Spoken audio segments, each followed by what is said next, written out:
কিভাবে লেখাপড়া শিখতে আমি জানি না। তাকে একটা দায়িত্ব দেওয়া হয়েছিল, সেটা সে সম্পূর্ণভাবে ফেল।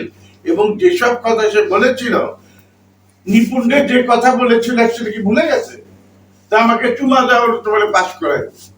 এই তো চরিত্র ইলেকশন নির্বাচন কমিশনার, একটা ভাষা হইল। সেই লোক নিয়ে আমরা এখানে বসে আছি। ও তো এমনি ব্যান, ও তো এমনিতে ঢুকতেই দিই না আমরা। তো কবে ব্যান করা হইতে হয় নাই ব্যান করা? তো এমনিতে ঢুকলো কেমনে? এফডিসি থেকে বলে না, সে বাইরে থেকে ঠিক আছে। বাইরের থেকে পয়সা এখন কথা হলো, এই লোকের কি পাত্তা দিব আমরা যে আমাদের লোকই না, এটা ফাজিল লোক। বহু লোক বহু রকম কথা বলতে পারে, সেগুলো তো মানে বাইরের লোক বাইরে কথা বললে ইন্ডাস্ট্রি সম্বন্ধে আলাদা। এই ইন্ডাস্ট্রি সম্বন্ধে যেদিন থেকে জন্ম, সেই দিন থেকে এর বিরুদ্ধে বহু লোক আছে, বহু রকম কথা বলে। বিশেষ করে মৌলভী সাহেব অনেকে বলে সিনেমা বানাই, এটাই একটা অপরাধ। আপনি কি কথা বলেন? আমার কথা দিয়েই বলি, চলচ্চিত্র আমাদের, আমি যখন ইন্ডাস্ট্রিতে ঢুকি তখন আমি খুব পাতলা ছিলাম। ইন্ডাস্ট্রিতে ঢোকার পরে আরো পাতলা হয়ে গেছে। মানে এই খাটনি আমার বাবার জন্মেও খাটনি, এখানে সহকারী হিসেবে যে খাটনি কাটটা হচ্ছে।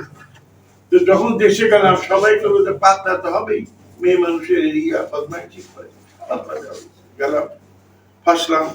পরে যখন আবার ক্যামেরাম্যান পেলাম, 2 পয়সা উপার্জন করলাম, একটু ভালো হোটেলে খাওয়া দাওয়া শুরু করলাম, স্বাস্থ্য নেচারি ভালো হইলো। আর মনের একটা আনন্দ যে নিজে আমি ক্যামেরাম্যান গেলাম, দেশে স্বাস্থ্য ভালো হবে না মাথায়। তা আমাদের এদিকে হয়ে এদিকে হই, কিন্তু আমরা চিন্তা করে যে এই চলচ্চিত্রের এফডিসির অভ্যন্তরে কোন সময় আগে তো মদ্যপান ছিলই না।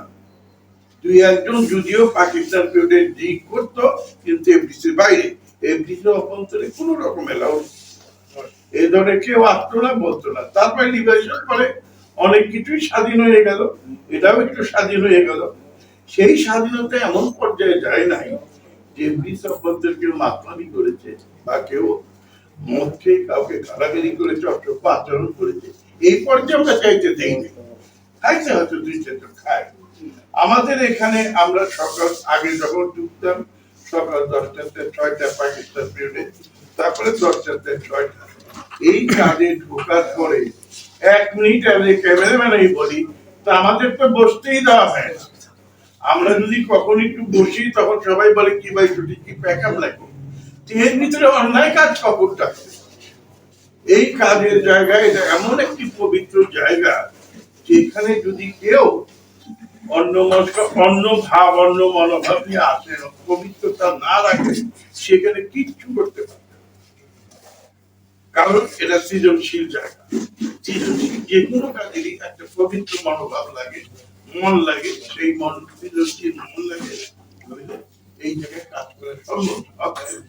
যে যা কিছু বলবো বাইরে থেকে, আপনি যেটা বিশ্বাস করবেন না।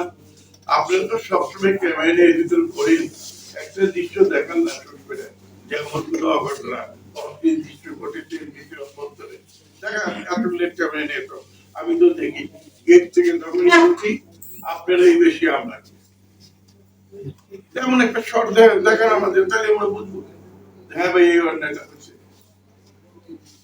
আমার কথা হচ্ছে যে কে কি বললো না বললো এই যে আমাদের বিচার করে না। আপনারা আমাদের সাথে মেশেন, আমাদের চেনেন, আমাদের জানেন, অতএব আমরা এখানে কি করছি না করছি সেটা আপনারা ভালো করেই জানেন। অতএব এই নিয়ে আমাদের গলাবাজি করার একদম দরকার আছে। সবাইকে ধন্যবাদ।